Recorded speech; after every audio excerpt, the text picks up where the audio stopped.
Hi, my name is Brad Burridge, and for our government-funded nutrition program project, I want to discuss the WIC program. I chose to discuss the WIC program because immediately following my undergraduate school, I was hired as a WIC nutritionist for Oswego County Opportunities.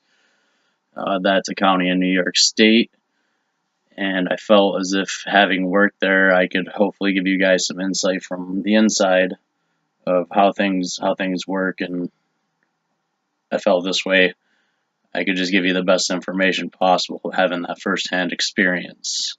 So let's just jump right into these questions and let's see if I can answer these to your guys' liking. So the first question that we have set for this assignment is the history and purpose of the program. The program was actually established in 1972. It was an amendment to the Child Nutrition Act of 1966. It was originally set as a 2-year pilot program.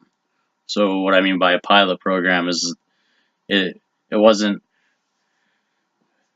established. It was more of just to see how it works, see if families could benefit from it, see if there was any sort of correlation between the WIC program and healthier pregnancies, healthier infants, healthier children. That was important because at this time, malnutrition was a serious issue in the United States in terms of pregnant women, postpartum women, breastfeeding women, infants, children. Honestly, I sometimes think about like what it would have had to have been like before these families had this support for the people that couldn't afford formula if they were unable to breastfeed or just chose not to breastfeed. They're unable to provide their children with the groceries that they need. So, in my mind, without this program, this country may in fact look more like the developing world in terms of having very hungry families. Because as of right now, in 2018, over half of the U.S. population utilizes the WIC program. So it's great that they have these services. It's great that we're able to help so many people, but it's also shows us where we are in terms of society and how less fortunate so many people are within the country. So hopefully this assignment here gives you guys a better idea of what this program does and how beneficial it is for these families. So it was established in 1972 as a pilot program. During those piloting years, an average of 88,000 Americans per month were taking part in this program. The United States government saw that as a win. They saw that it was helping many families. So they permanently enacted it in 1975. By permanently enacting that in 1975, it is developed up to the point of where we're at today. So those first 2 years were crucial in terms of the WIC timeline. So it's those first 3 years really showed a payoff. The reason I say that it has paid off is because at this moment in time, we're working with millions of American families every single month. That's not just a year, just millions of families every single month. And having worked there, you recycle through families constantly because the cutoff ages. We'll get into that with eligibility requirements and all that. But so the fact that we're working with that many people every single year is really impressive. Also very sad that these families can't afford their own food and their own formula. So it's kind of like a double-edged sword. It's great that we can provide these services, but it is very unfortunate that so many people need these services. So the second question is eligibility requirements for participation. So every single family that enters into the WIC program, they have to meet a specified amount of criteria in order to be a part of the program. So the first thing they do is meet with I don't work there anymore, but what they do is they meet with the support staff. And the support staff is there to help the nutritionists, and they are also there to do all the income, check all the four main criteria to join the WIC program. That is proof of identity, proof of residency, uh, proof of income. So that's three. They got three. In order to, once they confirm all these things, then they go on to see the nutritionist. So the nutritionist is the final say of whether or not a family is able to partake in the program. So what we're looking for as nutritionists is we're just trying to find any sort of health risk. So I'd say the vast majority of them, the biggest problem I saw with pregnant women entering the program or their children, it was all being overweight. So they're gaining too much weight during their pregnancy, or the children are just above. They're in the highest percentile for their height for weight, or if it's a infant length by weight. So that's a serious issue. But as a nutritionist, we would never turn away a family, even if they had no health risks, if they were following. So the criteria for that was we're checking the amount of they're eating fruits every day, vegetables every day, whole grains every day. Those are the questions that we'd ask in terms of just doing a nutritional assessment. So we just ask those questions, and then we do their height, weight, we do their blood work. Depending on the appointment, we'll check their hemoglobin status to make sure that they're not iron deficient. And from there, if all that is said and good, and they have no health risks whatsoever, we would just basically input one for them, so that way they could partake in our program, because obviously they need the support. They can't afford the foods, or they could definitely use the help. So we would put something in. So something that we would put in would consist of not receiving all vitamins and minerals for the day or something like that. Just something common, that because nobody's diet is perfect, so that's something that we would input.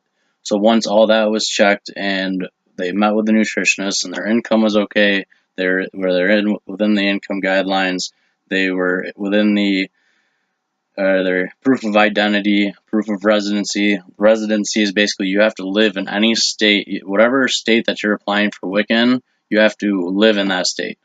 So you just have to have proof of residency. It's pretty much what you have to do when you open a bank account or anything like that. You just need something with your name on it, and it shows your address on there. So that's the long and the short of how you get into the WIC program. Do you agree or disagree with the eligibility requirements? I agree with most of them. This program does allow you to make more when compared to, say, to like SNAP, which I find absolutely nothing wrong with, because I think every single family in the United States could benefit from receiving the nutrition education and counseling that comes with it. They don't just come in and receive their benefits. What they do is they come in, they'll have a nutritional counseling session or a nutrition education session, and what we're doing is we're really trying to set them up for success. We're trying to give them, we're trying to lead the way for them to have optimal diets for the outcome of the baby, so the baby grows big and strong, so their kids grow big and strong, leading them into the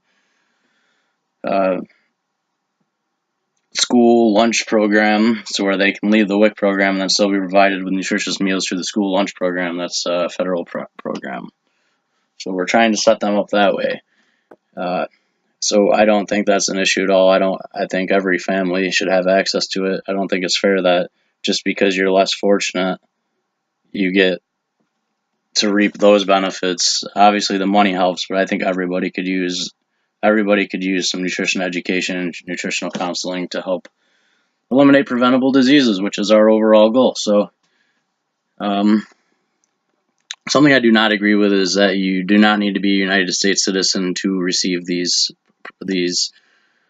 benefits. I understand that children that are born in the United States are United States citizens, that's great. But I also feel as if that's a double-edged sword as well, because it promotes people to break the law and bypass a system that's there for legal screening reasons. Millions of families do it every single year to get into the United States legally.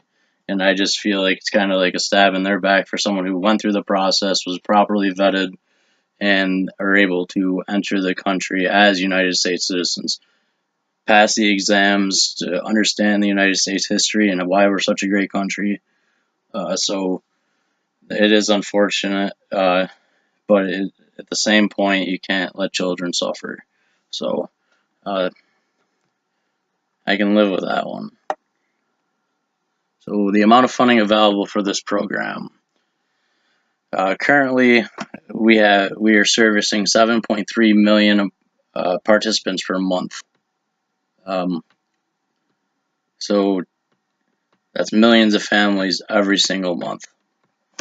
Because we are servicing so many families, we're receiving about $5.6 billion every single fiscal year. That makes us the third largest food and nutrition assistance program. We take up 12% of all federal expenditures for food and nutrition assistance services, and the only people that receive more money than us is SNAP and the National School Lunch Program. So WIC is definitely a very successful program, depending on which way you want to look at it. Once again, it's great that all these families are getting the support they need, but it's very, very unfortunate that so many people need these services. I don't necessarily believe there's a better way to fund the program. All the funding that the WIC gets is completely based on the needs of the public. So every dollar we get is either going into food or labor. Food or labor. So it's food for the participants, and the money's also going to the staff within WIC. There's nothing else. All the technology involved, that money is into it. All the IT, all that. So that's involved. The only way to possibly save more money on it is to make the eligibility requirements more strict, thus cutting more people out, which is not what we want to do. We want to ensure that our young are getting strong and they're receiving the support they need.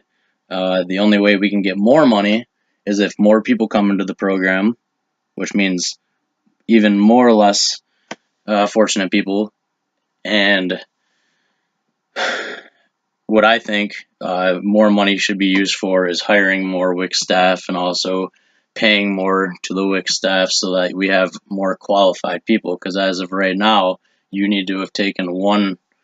I know this is for a lot of states, and I know certain states are changing it, but they're not paying anybody any more money. You need to have one nutrition course in all of your college records to be considered a nutritionist. So obviously our backgrounds, that's not the case. We're significantly above that point. The research that illustrates the program's effectiveness in improving specific health parameters. Since the implementation of the WIC program in 1972, very few studies have been done to assess the effectiveness of the program and improving specific health parameters within their participants. So since the development of this program, very, very few studies have been done in terms of the correlation between health and the WIC program, like the benefits of using it and the correlation of the two. I was able to find only two studies through a pretty in-depth Google search and PubMed search and Google Scholar search. I was only able to find two. One was one that just said that there was no correlation between health outcomes in the WIC program, but that study was pretty weak. And the second one it showed benefits in children within the same socioeconomics classes. Within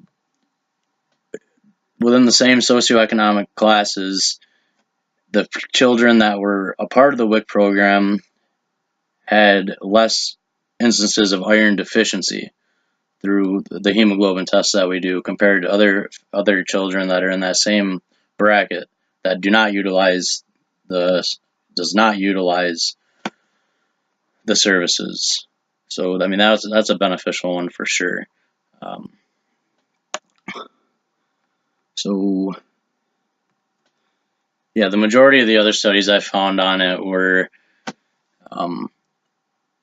dietary consumption. I mean, that tells us a little something. It tells us, what they're eating, if they're eating more than other people, but it doesn't touch on the fact as if there's really medical benefits to it. It just shows that they are eating, or if the participants are eating more fruits, vegetables, and whole grains. They also focus on behavioral change, knowledge, and attitudes in WIC participants. So it's more of like qualitative studies, which is awesome, but that's not that really important stuff. And also they focus on breastfeeding rates and program enrollment. So I mean, those are all very important things, and thanks to the WIC program, unfortunately, they still do not. WIC participants do not breastfeed nearly as much as non-WIC participants from all the research I've checked while I was in the program and recently. So that could just, based on my experience, if I had to make or theorize why that is, I would say that it is because it's just maturity. That's what I would have to come to. I'd say the majority of the mothers that are coming in there just want to grab some infant formula and get out of there. And I don't have excessive experience working with women who are making more money and statistically more educated. But if I had to hypothesize why that is, I would have to say it's probably a maturity factor. So what research gaps exist in this program? I guess I would just relate back to the previous question in terms of the lack of immediate research that I have found unavailable in terms of health outcomes and WIC program. I feel like those are, in order for us to really say whether or not this program is helpful in a health standpoint, if it's better in a health standpoint, we need that information. Enrollment rates, breastfeeding rates, what they're eating, that's all fantastic stuff to know, just to show success of people eating healthier. But we want to find out the good stuff. We want to find out if there's less stillbirths, if there's less developmental issues, increased cognitive abilities, things like that. That's what we really want to find out. I would also just extend that to the next question. Propose a couple of specific research studies you think you need to be, and explain why you believe this. More studies that I just spoke about, but also it could be beneficial to conduct a study that focused on quality of nutrition education and counseling during WIC appointments. Because referring back to the previous journal that I was speaking of, where it didn't show that there was any benefits of the WIC program in terms of health outcomes, it didn't assess the quality of the care that they received or their ability to implement what they learned. Because at the end of the day, that's the most important part. We could learn so much stuff, but if we don't implement it or implement it into our lifestyles, and B, if we don't, well, scratch that. Okay, so I feel as if conducting this type of research, the studies should also focus on how many participants apply what they have learned into practice. This could help translate the study's findings. It could also set up future research and ways to improve information retention with the patients. So I believe that that type of research is also very crucial, because it don't matter how much we teach them, how much we counsel them. What really matters is how much they retain and how much they implement. That continuity of care, which WIC receives more than any other experience I've ever had, because they're in there every 3 months for an hour or more. So every 3 months they're coming in and we're talking about what happened last session, we're talking about their goals, and then we're gonna either develop new goals or we're gonna continue to work on old ones. So, all right, I've gone way over the allotted time. I do apologize. Seemed to be a lot of information I wanted to get out there to you guys. Sorry for the extended amount of time, and I hope you guys enjoyed this, and you guys have a great rest of the semester. Thanks. Bye.